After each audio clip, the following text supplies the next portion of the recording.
KF-21이 단순한 전투기 개발 사업을 넘어 한국 군사 전략의 분기점으로 평가받는 이유는 분명하다. 지금까지 대한민국의 전투기 전력은 언제나 외부 기술과 외부 공급망에 의존하는 구조 속에서 운용되어 왔다. 전투기 기체는 한국이 만들었지만 핵심 무장이나 엔진, 항공전자 체계의 상당 부분은 해외 업체의 승인과 공급에 따라 좌우됐다. 이 구조는 평시에는 큰 문제가 드러나지 않지만 수출이나 유사시 상황에서는 즉각적인 한계로 작용해왔다. KF-21 사업이 본격적으로 주목받기 시작한 지점은 단순히 새로운 전투기가 등장했기 때문이 아니다. 한국이 전투기 개발에서 한 단계 더 나아가 독자 무장 체계와 엔진, 그리고 장기적으로는 전투기 운용의 주권까지 확보하려는 방향성을 명확히 드러냈기 때문이다. 이것은 성능 향상의 문제가 아니라 군사 주권과 전략적 자율성의 문제다. 과거 FA-2250 수출 사례를 보면 이 구조적 한계는 매우 현실적인 문제였다. 전투기 자체는 경쟁력이 있었지만 일부 핵심 장비가 해외 업체의 승인 대상이 되면서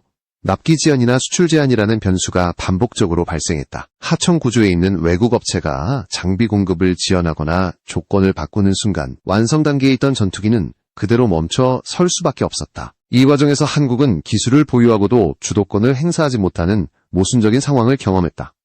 KF-21은 이 문제를 근본적으로 끊어내기 위한 시도다. 기체 설계 단계부터 독자 지식재산권을 전제로 개발되었고 장기 로드맵에는 무장과 엔진의 국산화까지 포함되어 있다. 특히 블록 단위 개발 방식은 단순한 성능 향상 계획이 아니라 전략적 시간표에 가깝다. 초기에는 공대공 임무 중심으로 안정적인 전력화를 달성하고 이후 단계적으로 공대지와 다목적 임무, 그리고 미래 전장 환경에 필요한 기능을 추가하는 구조다. 이 과정에서 블록 2 실전 배치 시점이 앞당겨졌다는 사실은 매우 중요한 신호다. 원래 계획상 KF-21은 공대지 임무가 가능한 완전한 다목적 전투기로 전환되기까지 상당한 시간이 필요했다.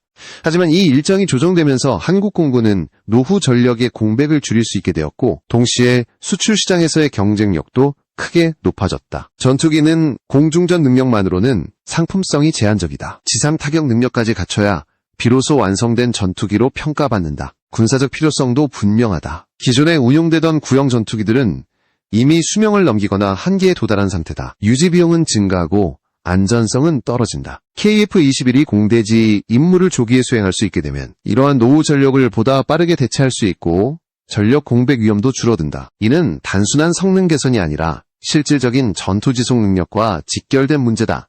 하지만 KF-21의 진짜 의미는 여기서 끝나지 않는다. 독자 무장과 엔진을 확보한 전투기를 보유한 국가는 전 세계적으로 손에 꼽힌다. 전투기와 그에 탑재되는 무장, 그리고 엔진까지 모두 자체적으로 설계하고 생산할 수 있는 국가는 미국, 러시아, 중국, 프랑스 정도에 불과하다. 이들 국가는 단순히 군사 강국일 뿐 아니라 방산 산업 전반에서 절대적인 영향력을 행사한다. KF-21이 향후 이 영역에 근접하게 된다면 한국의 위치는 근본적으로 달라진다. 지금까지는 방산 수출국이었지만 앞으로는 기술 파트너이자 공급망의 핵심 축으로 평가받을 수 있다. 이는 군사력뿐 아니라 외교와 산업 전반에 영향을 미치는 변화다. 한국이 생산한 전투기와 무기체계가 동맹국의 전력을 구성하는 핵심 요소가 된다면 그 자체가 전략적 자산이 된다. 또 하나 주목해야 할 점은 시간이다. 전투기 개발과 국산화는 단기간에 성과가 나타나는 사업이 아니다. 수십 년을 내다보고 추진해야 한다. KF-21은 당장 완전한 5세대 전투기를 목표로 하지 않는다. 대신 현실적인 기술 수준에서 출발해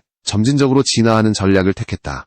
이것이 오히려 지속 가능성을 높이고 실패 위험을 낮추는 선택이라는 평가도 많다. 이러한 배경 속에서 KF-21 블록 2의 조기 전력화는 단순한 일정 조정이 아니라 한국이 어떤 방향으로 군사 전략을 설정하고 있는지를 보여주는 상징적인 사건이다. 지금 이 순간에도 KF-21은 단순한 시험기가 아니라 한국이 군사 독립과 전략적 자율성을 향해 나아가는 과정, 그 자체를 상징하는 존재가 되고 있다. KF-21 블록 2의 핵심은 단순히 무장이 늘어나는 문제가 아니다. 블록 2는 KF-21이 본격적으로 다목적 전투기로 전환되는 첫 번째 단계이며 이 단계부터 전투기의 성격 자체가 달라진다. 블록 1이 공중 우세 확보를 위한 공대공 전투에 초점을 맞췄다면 블록 2는 공대지 임무를 포함한 실질적인 전장, 개입 능력을 갖추는 단계다. 이 변화는 전력 운용 방식과 수출 경쟁력 모두에 직접적인 영향을 준다. 공대지 무장을 통합한다는 것은 단순히 폭탄이나 미사일을 장착하는 문제로 끝나지 않는다. 전투기에 새로운 무장을 달고 실제로 사용 가능하게 만들기 위해서는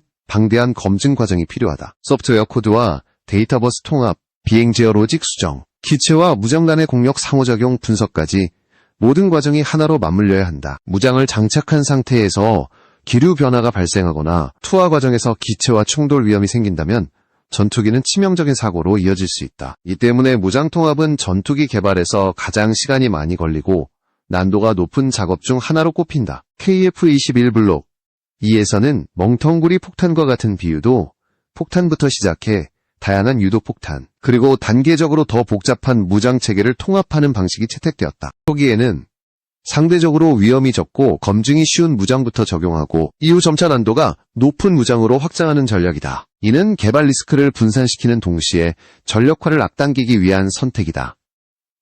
특히 주목할 부분은 일정 운용 방식의 변화다. 기존 계획에서는 여러 종류의 무장을 한 번에 통합해 특정 시점에 일괄적으로 인증을 완료하는 구조였다. 그러나 현재는 개발이 완료된 무장부터 순차적으로 인증하고 전력화하는 방식으로 전환되었다. 이 방식은 전력 공백을 줄이는 데 매우 효과적이다. 완벽한 상태를 기다리느라 시간을 소모하는 대신 사용 가능한 능력부터 먼저 현장에 투입하는 개념이다. 군사적 관점에서 보면 이 변화는 현실적인 선택이다. 한국 공군이 운용해온 일부 구형 전투기들은 이미 한계 수명을 넘긴 상태이며 유지와 운용에 점점 더 많은 부담이 발생하고 있다. 공대지 임무를 수행할 수 있는 전력이 제때 대체되지 않으면 전시뿐 아니라 평시 억제력에도 문제가 생길 수 있다. KF-21 블록 2의 조기 전력화는 이러한 공백을 최소화하기 위한 대응책이다. 수출 시장에서도 블록 2의 의미는 크다. 전투기를 도입하려는 국가들은 단순한 요격 전투기가 아니라 다목적 전투기를 원한다. 공중전 능력만 갖춘 기체는 활용 범위가 제한적이며 실제 작전 환경에서는 지상 타격 능력이 필수로 요구된다. 따라서 블록 2에서 공대지 임무가 가능해진 KF-21은 비로소 완성된 상품으로 평가받을 수 있다. 이 지점에서 해외 수요의 영향도 무시할 수 없다. 공식적으로 특정 국가의 요구가 공개되지는 않았지만 중동과 동남아 지역에서 KF-21에 대한 관심이 커지고 있다는 사실은 여러 정황을 통해 확인된다. 이들 국가는 비교적 빠른 시점에 다목적 전투기를 확보하길 원하며 장기간 개발 완료를 기다리는 방식보다는 단계적 전력화를 선호한다. 블록 2 일정 조정은 이러한 요구와도 맞물려 있다.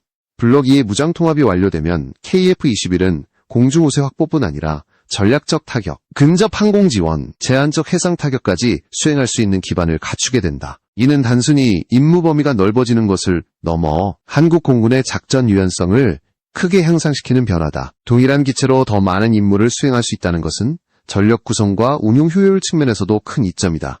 결국 KF-21 블록 2는 기술적 진화의 한 단계이자 전략적 전환점이다. 이 단계에서 한국은 전투기 개발의 속도와 방향을 스스로 조절할 수 있는 능력을 입증하게 된다. 완성도를 유지하면서도 현실적인 일정과 전력 운용을 동시에 만족시키는 이 선택은 KF-21이 단순한 개발 프로젝트가 아니라 실전 중심의 전력 사업임을 분명히 보여준다. KF-21을 둘러싼 논쟁 가운데 가장 민감하면서도 중요한 주제는 단연 엔진이다. 전투기 엔진은 기체 성능의 절반 이상을 결정한다고 해도 과언이 아니다. 추력과 연료 효율, 내구성, 그리고 극한 상황에서의 신뢰성까지 모든 요소가 엔진에서 출발한다. 그만큼 전투기 엔진은 항공우주 기술의 정점으로 여겨지며 전 세계적으로도 소수 국가만이 완전한 개발 능력을 보유하고 있다. 현재 양산되는 KF-21 블록 1과 블록 2에는 미국산 F414 계열 엔진이 적용된다. 이는 기술적 안정성과 일정 관리 측면에서 매우 현실적인 선택이다. 이미 검증된 엔진을 사용함으로써 초기 전력화 과정에서 발생할 수 있는 위험을 최소화할 수 있기 때문이다. 하지만 이 선택은 동시에 명확한 한계를 내포한다. 엔진을 외국에 의존하는 한 한국은 다음 단계로 나아가는데 구조적인 제약을 안게 된다. 전투기 세대가 올라갈수록 요구되는 엔진 성능은 급격히 높아진다. 내부 무장창을 적용하고 스텔스 성능을 강화하면 기체 중량이 증가하고 이를 상쇄하기 위해서는 더 높은 추력이 필요하다. 단순히 속도를 높이는 문제가 아니라 초음속 순항 능력과 가속 성능, 고고도에서의 안정적인 출력 유지가 동시에 요구된다. 기존 엔진으로는 이러한 요구를 충족시키는데 한계가 명확하다. 점 문제는 선택지가 많지 않다는 데 있다. 과거와 달리 미국은 최신 세대 전투기 엔진에 대한 해외 면허 생산이나 기술 이전에 극도로 보수적인 태도를 보이고 있다. 단순 구매는 가능할지 몰라도 장기적으로 자국 전투기에 맞게 개량하거나 통합하는 과정에서는 수많은 제약이 뒤따른다. 특히 차세대 전투기를 독자적으로 개발하려는 국가에게는 치명적인 장벽이 될 수 있다. 이 때문에 KF-21 이후를 바라보는 로드맵에서 국산 엔진 개발은 선택이 아니라 필수로 인식되고 있다. 단기적인 경제성만 놓고 보면 국산 엔진은 비효율적으로 보일 수 있다. 개발 비용은 막대하고 초기 생산 물량도 제한적일 가능성이 높다. 하지만 이 문제를 단순히 KF-21 몇 대에 들어가는 엔진 수요로만 판단하는 것은 시야가 지나치게 좁은 접근이다. 전투기 엔진 개발의 진짜 가치는 단일 기종에 있지 않다. 고주력 터보팬 엔진을 설계하고 시험하며 양산까지 끌고 가는 과정 자체가 국가의 기술 수준을 한 단계 끌어올린다. 이 과정에서 확보되는 소재 기술, 고온 고압 환경에서의 내구 설계 능력, 정밀 제조 공정은 민수항공기와 다른 군수 플랫폼으로 확장될 수 있다. 더 나아가 해외 업체와의 공동 개발에서도 대등한 위치를 확보할 수 있는 기반이 된다. 실제로 글로벌 항공 엔진 시장은 단독 개발보다는 협력 구조로 재편되고 있다. 거대 기업들조차 리스크를 분산시키기 위해 파트너를 찾고 개발과 생산을 나누는 방식이 일반화되고 있다. 한국이 독자적인 엔진 개발 능력을 확보하게 되면 단순한 하청 파트너가 아니라 공동 개발의 핵심 주체로 참여할 수 있는 자격을 얻게 된다. 이는 방산산업 전반의 위상을 바꾸는 요소다.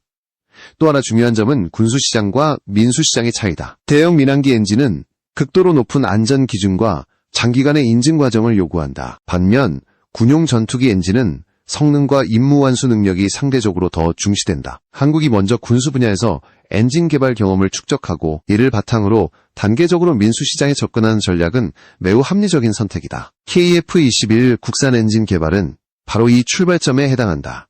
결국 KF-21의 엔진 문제는 단순히 한 기종의 성능 논쟁이 아니다. 이것은 한국이 앞으로 어떤 수준의 전투기를 만들 수 있는지, 그리고 군사기술 주권을 어디까지 확보할 수 있는지를 가늠하는 기준점이다. 국산 엔진 개발은 위험과 부담을 동반하지만 이를 감수하지 않는다면 다음 단계로 나아갈 수 없다는 현실 또한 분명하다. KF-21을 둘러싼 엔진 논쟁은 한국 방산이 성숙 단계로 진입하고 있음을 보여주는 상징적인 장면이라고 할 수 있다. KF-21을 둘러싼 국제적 관심이 본격적으로 드러나는 지점은 수출과 공동개발 문제에서 나타난다. 전투기 개발은 언제나 국내 전력 확보만으로 정당화되기 어렵다. 막대한 개발비를 회수하고 생산 단가를 낮추기 위해서는 수출이 필수적이며 이 과정에서 외교와 정치, 산업 이해관계가 복잡하게 얽힌다. KF-21 역시 예외가 아니다. 가장 논란이 많았던 부분은 인도네시아와의 공동 개발이다. 인도네시아는 KF-21 사업 초기부터 공동 개발국으로 참여했지만 개발 분담금 납부 지연과 조건 변경 요구로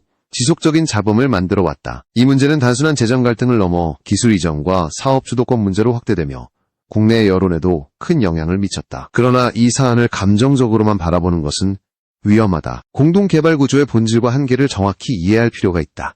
공동개발에서 기술 이전은 무상 제공이 아니다. 원칙적으로 분담금을 낸 만큼만, 그리고 법과 국제규정이 허용하는 범위 내에서만 이전이 이루어진다. 핵심 기술은 국내 법과 국제협약상 이전 자체가 불가능한 영역에 속한다. 따라서 인도네시아가 기대하는 것과 현실 사이의 괴리가 발생하는 것은 구조적으로 피하기 어려운 문제다. 생산기술과 조립기술은 이전 대상이 될 수 있지만 레이더나 핵심 항공전자 기술과 같은 영역은 엄격히 통제된다. 이와 동시에 KF-21을 둘러싼 경쟁 구도도 빠르게 형성되고 있다. 일부 국가는 KF-21과 유사한 시기에 개발 중인 다른 전투기를 대안으로 검토하며 비교에 나서고 있다.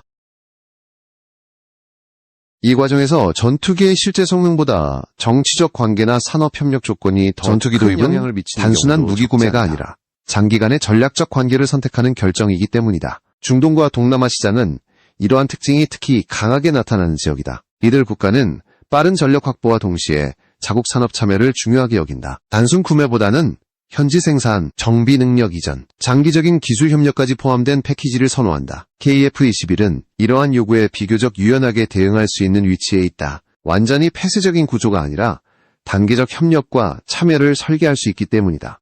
여기서 KF-21의 강점은 현실성이다. 이미 시험과 양산 단계에 진입한 기체라는 점은 결정적인 차별점이다. 개발 초기 단계의 전투기는 화려한 지원과 미래 계획을 제시할 수 있지만 실제 운용까지 이어질 수 있을지는 불확실하다. 반면 KF-21은 실제로 비행하고 있고 점진적으로 성능이 검증되고 있다. 이는 구매국 입장에서 매우 중요한 신뢰 요소다. 수출 과정에서 또 하나의 핵심 변수는 공급망 안정성이다. 과거 한국 방산 수출이 겪었던 가장 큰 장애물 가운데 하나는 외국 부품에 대한 의존이었다. 특정 국가의 승인이나 정치적 판단에 따라 납기와 계약 이행이 흔들리는 사례가 반복되었다. KF-21이 독자무장과 엔진 확보를 목표로 하는 이유는 바로 이 문제를 구조적으로 해결하기 위함이다. 공급망을 스스로 통제할 수 있을 때 비로소 안정적인 수출이 가능해진다. 이러한 맥락에서 KF-21은 단순히 한 기종의 전투기를 파는 사업이 아니다. 한국이 방산 시장에서 어떤 파트너로 자리매김할 것인가에 대한 시험대에 가깝다. 완제품을 파는 공급자에 머물 것인지 아니면 생산과 운용, 업그레이드를 함께 설계하는 전략적 협력자로 발전할 것인지를 가르는 과정이다. KF-21을 둘러싼 수출과 공동개발 논란은 아직 진행형이다. 갈등과 잡음이 존재하는 것은 사실이지만 이는 그만큼 이 사업이 국제 무대에서 의미 있는 위치에 도달했음을 보여주는 신호이기도 하다. 더 이상 주변부의 선택지가 아니라 본격적인 비교와 경쟁의 대상이 되었기 때문이다. 이 단계에 들어섰다는 것 자체가 KF-21이 단순한 국내 개발 사업을 넘어섰음을 의미한다. KF-21의 미래 경쟁력을 논할 때 빠질 수 없는 요소는 센서 융합과 항공전자, 그리고 유무인 복합 운용 개념이다. 현대 공중전은 단순한 기동 성능이나 무장 탑재량으로 승부가 갈리지 않는다. 얼마나 빠르고 정확하게 정보를 수집하고 이를 실시간으로 공유하며 전장 전체를 하나의 네트워크로 통합하느냐가 핵심이 되었다. 이 흐름 속에서 KF-21은 현재의 한계를 인정하면서도 분명한 진화 방향을 설정하고 있다. 우선 KF-21은 태생적으로 4.5세대 전투기라는 위치에서 출발한다. 이는 단점이자 동시에 전략적 선택이다. 전한 5세대 전투기를 처음부터 목표로 삼았다면 개발 위험과 비용은 지금보다 훨씬 커졌을 것이다. 대신 KF-21은 검증된 설계와 기술을 기반으로 안정적인 전력화를 우선 달성하고 이후 단계적 성능 향상을 통해 격차를 줄여나가는 방식을 택했다. 센서와 항공전자 측면에서 이 차이는 분명히 존재한다. 완전한 5세대 전투기는 센서 자체가 하나의 전자전 자산으로 기능하며 레이더와 전자전, 통신이 하나의 체계로 통합되어 운용된다. 반면 KF-21은 이러한 수준에는 아직 도달하지 못했다. 그러나 중요한 점은 이 격차가 고정된 것이 아니라는 사실이다. 소프트웨어 중심 구조와 개방형 아키텍처를 적용함으로써 향후 업그레이드를 통해 점진적인 개선이 가능하도록 설계되었다. 유무인 복합 운용 개념은 이러한 진화의 핵심 축이다. 미래 전장은 단일 기체가 모든 위험을 감수하는 방식에서 벗어나고 있다. 유인 전투기는 지휘와 통제, 고난도 판단을 담당하고 무인 전투체계는 위험도가 높은 임무를 분담하는 형태로 전환되고 있다. KF-21이 이러한 개념을 전제로 발전한다면 개별 기체의 성능 한계를 네트워크와 협업으로 보완할 수 있다. 이 개념이 실현될 경우 전술적 변화는 매우 크다. 유인 전투기는 상대적으로 안전한 위치에서 상황을 통제하고 무인 플랫폼은 전방에서 탐지와 교란, 제한적 타격을 수행한다. 이는 생존성을 높일 뿐 아니라 작전 지속 능력에도 큰 이점을 제공한다. KF-21이 단순히 혼자 싸우는 전투기가 아니라 여러 플랫폼을 묶는 중심 노드로 기능하게 되는 것이다. 스텔스 성능 강화 역시 중요한 과제다. 현재 KF-21은 외부 무장 장착을 전제로 한 영상을 가지고 있으며 무장을 탑재하는 순간 레이더 반사 면적이 크게 증가한다. 이를 해결하기 위해 내부 무장창을 적용하는 방안이 논의되고 있지만 이는 단순한 구조 변경이 아니다. 기체 설계 전반을 다시 손봐야 하며 무장 투하 과정에서의 공력 문제와 안전성 검증이라는 난제가 뒤따른다. 내부 무장창을 실제로 운용 가능하게 만들기 위해서는 반복적인 시험과 막대한 투자가 필요하다. 고속 비행 중 무장창을 개폐하는 과정에서 발생하는 기류 변화와 구조적 부담은 이론과 시뮬레이션만으로 해결하기 어렵다. 실제 시험을 통해 데이터를 축적해야만 안전성을 확보할 수 있다. 이는 시간이 걸리는 작업이지만 장기적으로는 KF-21의 생존성과 작전 유연성을 크게 높일 수 있는 요소다. 여기에 레이더 반사 면적 저감을 위한 소재와 도료 기술도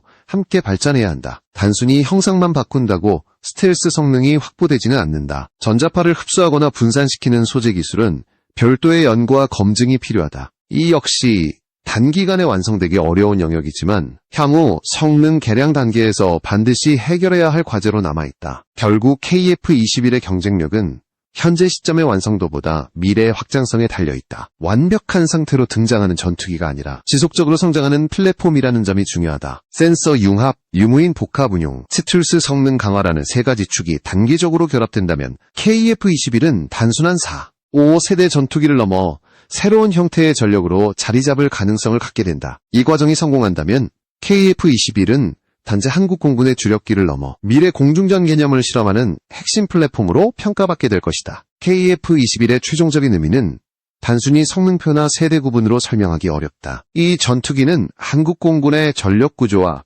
방산산업 그리고 국가 전략 전반을 동시에 변화시키는 중심축으로 기능하고 있다. 블록 1과 블록 2를 거쳐 단계적으로 전력화되는 과정은 단기적인 전력 보강을 넘어 장기적인 군사 주권 확보를 향한 설계된 이동 경로에 가깝다. 이미 양산이 확정된 물량을 통해 KF-21은 노후 전투기를 대체하는 핵심 전력으로 자리 잡고 있다. 이 단계에서 가장 중요한 과제는 실전 운용 경험의 축적이다. 실제 공군이 KF-21을 운용하며 얻는 데이터와 피드백은 향후 성능 개량의 방향을 결정하는 결정적 요소가 된다. 책상 위의 설계와 시험 비행만으로는 얻을 수 없는 현실적인 운용 노하우가 이 과정에서 쌓이게 된다. 블록 2가 공대지 임무를 본격적으로 수행하게 되면 KF-21은 한국공군의 다목적 전투기 체계의 중심으로 기능하게 된다. 공중 요격과 지상 타격을 동시에 수행할 수 있는 기체는 작전 계획의 유연성을 크게 높인다. 동일한 플랫폼을 기반으로 다양한 임무를 수행할 수 있다는 것은 전력 구성의 효율성과 유지 비용 측면에서도 중요한 장점이다. 이후 논의되는 블록 3 혹은 그 이후 단계는 KF-21이 어디까지 진화할 수 있는지를 가늠하는 시험대가 된다. 내부 무장창, 적용 여부, 스텔스 성능 강화, 더 높은 추력을 가진 엔진 도입은 모두 2단계에서 현실적인 선택지로 떠오른다. 이는 단순한 성능 개량을 넘어 KF-21이 사실상 새로운 세대의 전투기로 제정이 될 가능성을 의미한다. 이 과정에서 국산 엔진 개발은 결정적인 변수로 작용한다. 외부 엔진에 의존하는 구조에서는 일정 수준 이상의 진화가 구조적으로 제한된다. 반면 자체 엔진을 확보할 경우 기체 설계와 임무 개념을 보다 자유롭게 확장할 수 있다. 이는 KF-21이라는 플랫폼을 넘어 향후 한국형 차세대 전투기 개발로 이어질 수 있는 기술적 연결고리가 된다. KF-21의 발전은 한국 공군만의 문제가 아니다. 이 전투기가 수출 시장에서 일정한 성과를 거둘 경우 한국은 단순한 무기 수출국이 아니라 전력 설계와 운용 개념을 함께 제시하는 국가로 인식되기 시작한다. 외교적 영향력과 방산산업의 신뢰도를 동시에 높이는 효과를 가져온다. 특히 동맹국과 우호국의 전력 구조에 한국산 무기체계가 깊숙이 들어갈수록 그 자체가 전략적 자산이 된다. 중요한 점은 속도와 방향의 균형이다. 지나치게 빠른 성능 도약은 실패 위험을 키울 수 있고 반대로 지나치게 보수적인 접근은 기회를 놓칠 수 있다. KF-21은 이 두 극단 사이에서 현실적인 경로를 선택하고 있다. 검증된 기술을 바탕으로 먼저 전력을 확보하고 이후 단계적으로 진화를 도모하는 방식이다. 이 선택이 장기적으로 어떤 결과를 낳을지는 시간이 말해줄 것이다. 지금 이 시점에서 KF-21은 완성형 전투기가 아니다. 그러나 그것이 약점은 아니다. 오히려 변화와 확장을 전제로 설계된 플랫폼이라는 점에서 미래 전장 환경에 적응할 수 있는 여지를 충분히 남겨두고 있다. KF-21은 하나의 기체가 아니라 한국 군사기술이 앞으로 어디까지 갈 수 있는지를 보여주는 과정 그 자체다. 이 과정이 성공적으로 이어진다면 KF-21은 단순한 전투기를 넘어 한국 군사 전략의 상징으로 남게 될